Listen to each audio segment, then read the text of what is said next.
కోల్పోయిన అంశాన్ని కూడా తప్పనిసరిగా ఈ ద్వారా తీసుకుపోతాం అధ్యక్ష.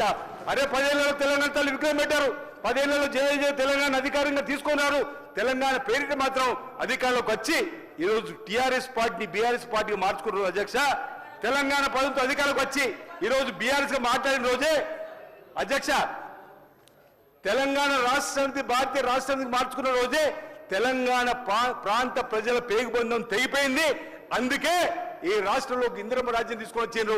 లోక్సభ ఎన్నికల్లో కూడా మా పార్టీకి బుద్ధి చెప్పిండ్రు. మొన్నటి ఎమ్మెల్సీ ఎన్నికల్లో కూడా ఏం జరిగిందో మీ అందరూ కూడా తెలుసు అధ్యక్ష. ఈరోజు దళిత ముఖ్యమంత్రి మాట తప్పిండ్రు. వాళ్ళు మేము నరుక్కుంటామన్నారు, నరుక్కున్నారు అధ్యక్ష. 3 ఎకరాలు భూమిని ఇవ్వలేరు, నిరుద్యోగ వృత్తి ఇవ్వలేరు, డబుల్ బెడ్రూమ్లు ఇవ్వలేరు. 10 ఏళ్ళ అధికారులు ఉండి మేము 10 మాసాలు 15 మాసాలు కాలే ఏమాయని చెప్పని ఈరోజు బదనం చేసే కార్యక్రమాలు మానుకోవాలని చెప్పి ఈ సందర్భంగా మీ ద్వారా చెప్పేటువంటి కార్యక్రమం చేస్తూ మా దగ్గర వేల దేవాలయం కూడా అభివృద్ధి అన్నారట అధ్యక్ష.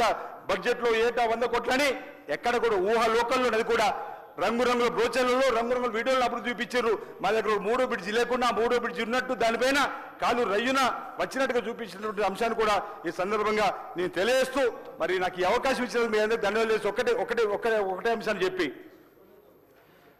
తొలి 10 ఏళ్లలో తెలంగాణకు చీకటి యుగం. అప్పుడు అప్పుల్లో నెంబర్ 1, అవినీతిలో నెంబర్ 1, అక్రమంలో నెంబర్ 1, అడ్డదారులకు నెంబర్ 1, రాజకీయ అరాచాలకు నెంబర్ 1 ఆ కాలం. ఇప్పుడు మార్పు వచ్చింది, మా ప్రభుత్వం మార్పు తెచ్చి చూపించింది.